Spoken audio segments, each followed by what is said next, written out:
Welcome to the Horror Hotel.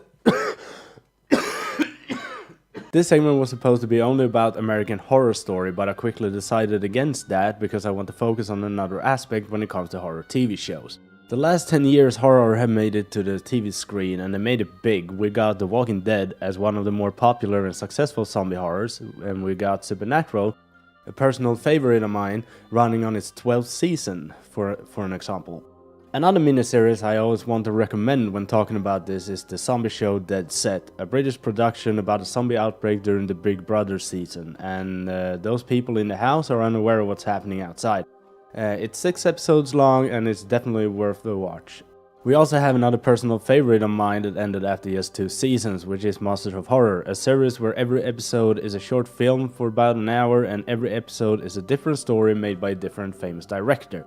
2 of my favorite authors' stories has made it into short film here, and that is Edgar Allan Poe's The Black Cat and H.P. Lovecraft's Dreams in a Witch House.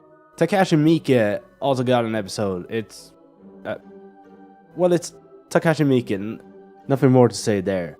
On the later half of this 10-year span, I noticed something I have feared for a while, taking reboots of long-dead franchises and making them into TV shows. This is how you make a quick buck in Hollywood. One example of this is Scream.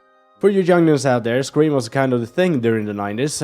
I made a video about why it's an important movie. However, as the movie series died, because let's face it, they started to suck, someone made a genius plan around 2015 that we should revive this dead horse that we are currently kicking and make it into a TV series. What the fuck?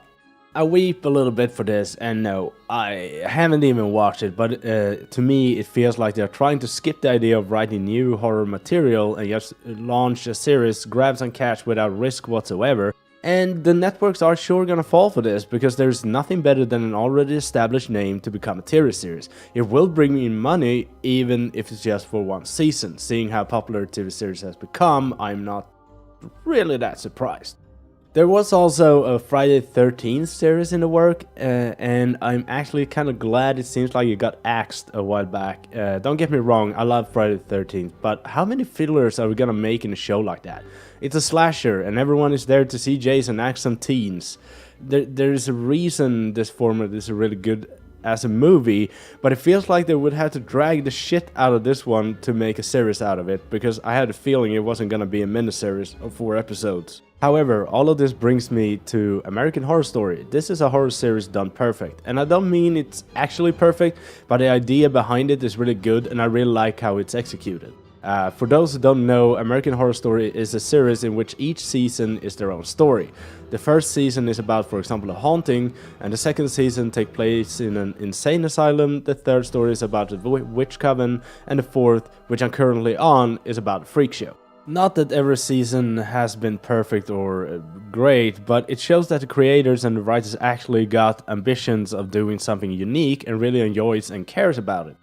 With this recipe, American Horror Story can run for a long time without dragging out a single story into a clusterfuck. Yes, I am looking at you, X-Files. I also like the idea of reusing actors to play different characters throughout the seasons. This gives you an attachment to them still, but they explore new areas, and I also think this is really fun for the actors as well. They never play the exact same character for an extended period of time. I've only seen a bit of season 4, The Freak Show, but I'm running this series through during my vacation, and if you got some spare time, I urge you to go watch it on Netflix. It's horror done right, with twists, creepy people, and a scary atmosphere. Thank you everyone for watching. Don't forget to subscribe to my channel, and I'll see you guys around.